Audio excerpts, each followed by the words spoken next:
The oven timer went off at 4:17 p.m., just as the snow began to fall outside my kitchen window.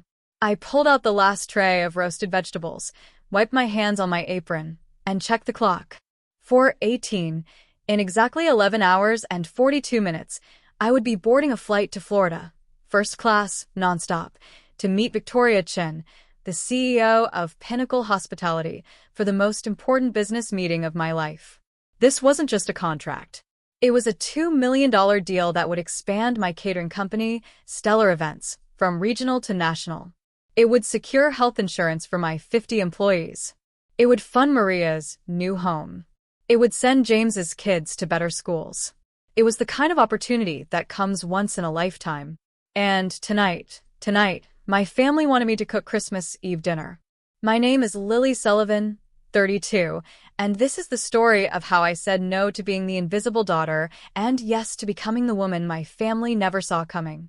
If you've ever been treated like a disappointment by your own family, hit that like button, subscribe, and share this with someone who needs courage.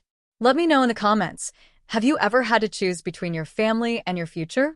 Where are you watching from? This story is for you.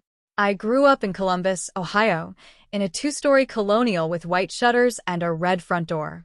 My parents, Carol and Robert, raised 2 daughters, me and my younger sister, Sarah. From the beginning, the message was clear: Sarah was the golden child.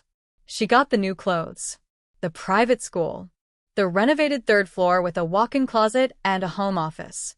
I got hand-me-downs, public school, and a room that was later converted into her storage space. I learned early that in our family, love wasn't given equally. It was earned, and I didn't know the rules. When I was 16, I started a small baking business from our kitchen. I sold cupcakes at school, then at local farmers markets. By 18, I was catering small events, birthdays, baby showers, graduation parties. My parents called it a hobby. Sarah, on the other hand, was praised for getting a C in math. "She's trying her best," Mom would say. "You're just naturally good at things. It doesn't count." I stopped talking about my work. I stopped bringing clients to family events. I became quiet, invisible, but I kept building. At 22, I launched Stellar Events with $5,000 I saved from side jobs. No investors, no family money, no name to lean on. I worked 16-hour days. I delivered food in my beat-up Honda. I learned every role: chef, server, scheduler, bookkeeper. Slowly, the business grew. By 28, I had 3 locations. By 30, I was featured in Hospitality Quarterly. Last week, my team threw me a surprise party at the main kitchen. 50 people, my employees, cheered as I walked in. They'd booked a ballroom, printed banners, even made a cake shaped like a contract. "You did this," Maria, my head chef, said, hugging me. "You built this from nothing." I cried. For the first time, I felt seen. Then my phone buzzed. It was Mom. "Don't forget the truffle oil. These people have sophisticated palates." I read it twice. These people. As if my success was a secret I wasn't allowed to share. As if I was still the girl who cooked in the background while Sarah took the credit. The truth was, my parents had no idea who I really was. They thought I was between jobs, living in a tiny apartment, doing some cooking on the side. They didn't know about the James Beard nomination. They didn't know about the Wall Street Journal feature. They didn't know I'd turned down a reality TV show about rising female entrepreneurs. Because every time I tried to tell them, they laughed. "A CEO? Of what?" "Your imaginary company." That's what Sarah called it. And Mom would add, "You're being dramatic. What else do you have to do? Sit in your apartment alone on Christmas?" So I stopped trying. I let them believe what they wanted. But I never stopped building. And now, Victoria Chen, the woman my parents were hosting for dinner tonight, was the same woman I was flying to meet tomorrow to sign a $2 million contract. The irony was so sharp it hurt. I looked at my phone again. Mom had sent the guest list. Victoria Chen, CEO, Pinnacle Hospitality. My heart stopped. She was coming to their house, expecting to be served. And I was supposed to be the cook. I stared at the menu she texted: roast duck with cherry glaze, Wild rice pilaf, heirloom carrots, truffle oil, Waterford crystal, silver with a monogram. These aren't your usual crowd, Lily, she'd written. These are people who matter. People who matter. Unlike me, apparently. I glanced at my plane ticket. Departure. 8 p.m. tomorrow. My hand wasn't even shaking anymore. After 15 years of this, I'd finally learned the difference between loyalty and self-destruction. I picked up my phone and dialed Mom. She answered on the first ring. Finally. I was starting to worry you weren't taking this seriously. Mom, I can't do it. Silence. Then her voice turned sharp. What do you mean you can't? I have 15 people coming, including Victoria Chun. You owe us. I owe you? You raised me, fed me, kept me in your home, while treating me like hired help. You're being dramatic. What else do you have to do? Sit in your apartment alone on Christmas. I'm a CEO. Another laugh. This one cruel. A CEO of what? Your imaginary company. It's not imaginary. I have 50 employees. Lily, enough with the fantasies. Sarah needs this. You owe us. I owe you? You converted my room into her closet. You never asked about my life. You called my business a hobby. And now you expect me to cook for the woman I'm signing a $2 million deal with tomorrow? This is about that stupid fight last month, isn't it? When Mom gave me her room. My room was her closet years ago. And no, this is about my actual career. What career? You cook sometimes. I own a catering company. Sure you do. Her voice dripped condescension. Look, I'll pay you to cook. How's $200? I almost laughed. My day rate for personal chef services was $5,000. Not that she'd ever know. This is non-negotiable, Sarah. I'm not coming. Mom will disown you. That's her choice. You're really going to ruin Christmas? Ruin my networking opportunity? Ruin my employees' futures? Yes. I'd rather ruin Christmas than ruin my integrity. Victoria Chin will be there.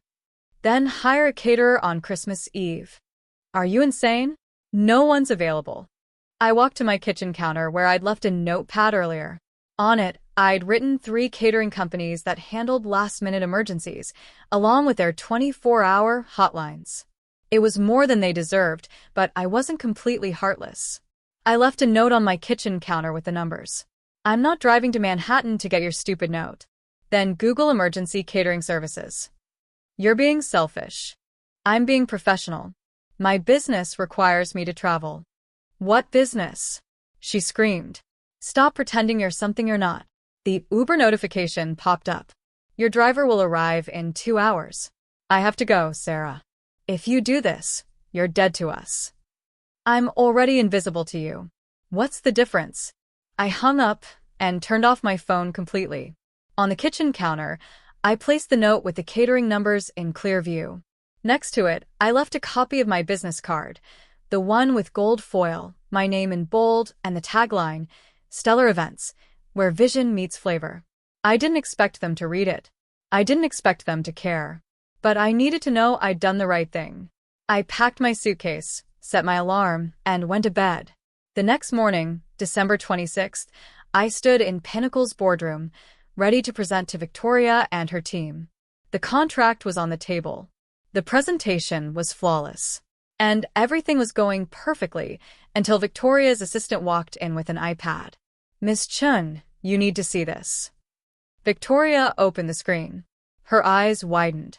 Then she turned to me. Lily, is this true? On the screen was a Forbes article titled, From Invisible to Invaluable, How Lily Sullivan Built a Catering Empire Without a Dollar of Family Money. It went live at midnight. My photo was front and center. The headline bold. The story detailed everything, how I started with $5,000, how I built Stellar Events from the ground up, how my own family didn't know I was a CEO. Victoria read aloud.